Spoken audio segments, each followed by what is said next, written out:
We briefly looked at the accounting equation when we looked at what owner's equity is, but let's look at it in more detail here. So basically what it is it expresses the relationship between the assets, the liabilities, and the owner's equity of a business. And we said the formula or the equation is assets of the business always equal its liabilities plus its owner's equity. So let's take an example. Let's say you want the new iPhone. It's going to cost $2,000. You've got a casual job and you've saved up $500. But you want that phone. So you're going to have to find $1,500 from somewhere. You're going to have to borrow it. You go to your parents and you ask for $1,500, but it's not for free. It's as a loan and you're going to repay back $100 a month for the next 15 months. So what have you got? Well, you've got an asset now. That is the value of the actual iPhone. So that is $2,000. However, the liabilities are your obligation to other parties. So in this case, you owe your parents $1,500, so that's your liabilities. And what we looked at when we did owner's equity is we said your residual interest in the asset, which in this case is the iPhone, is $500. You don't own all that iPhone. You actually only own a quarter of it, really. So you only own this bit here up the top. Your parents own this bit, okay, until you pay them back.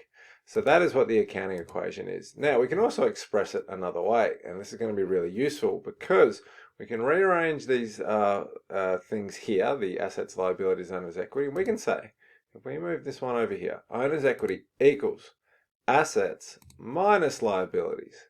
And that's going to be useful too. So we're going to need to know both of those. Now, to prove that works, let's take the phone. We said it was a $2,000 asset. Take out what you owe, which is $1,500, and that equals $500 of owner's equity. So it equals always balanced to the same either way it's expressed. Let's just take a more sort of, a personal example, a big purchase that most people make in their lives, which is a house.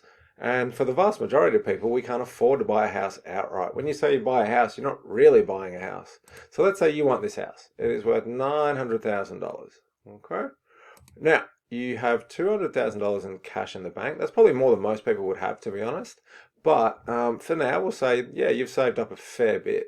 But look how much you're going to have to borrow. You're still going to have to borrow $700,000. And all that happens is you've got a different asset. It's not a small little iPhone or a pizza that we've looked at. It's a big asset.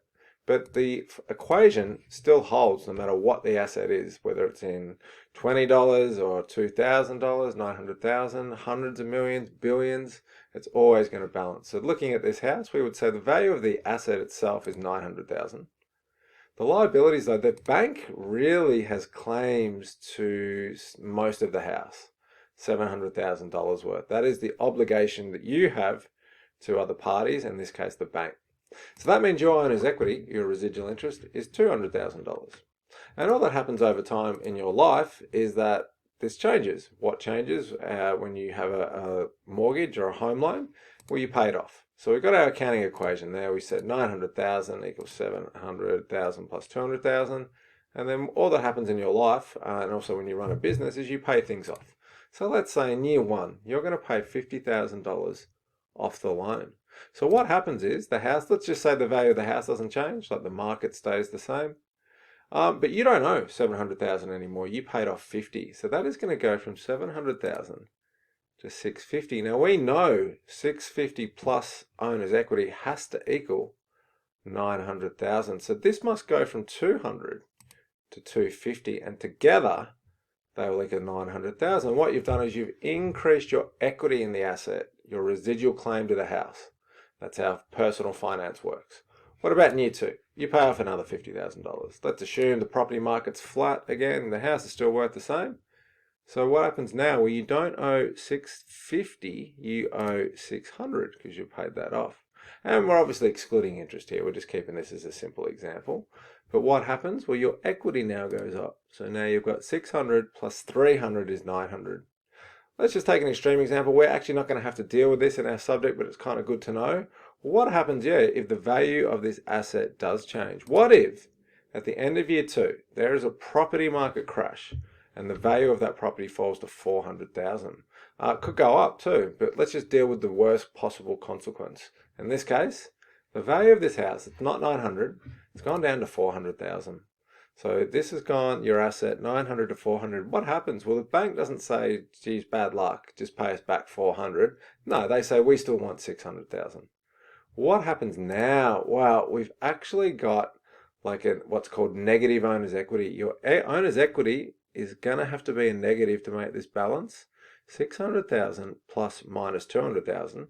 I guess what we're saying is that 600 minus 200 is 400,000. What have you got there? You actually own something that is worth less than the debt you owe on that thing. And that is what, if you had to simplify this into layman's terms, you are broke. What does broke mean? That means you've got negative owner's equity. But the way you figure that out is you need to understand your accounting equation, which is just your relationship between your assets, your liabilities, and your owner's equity.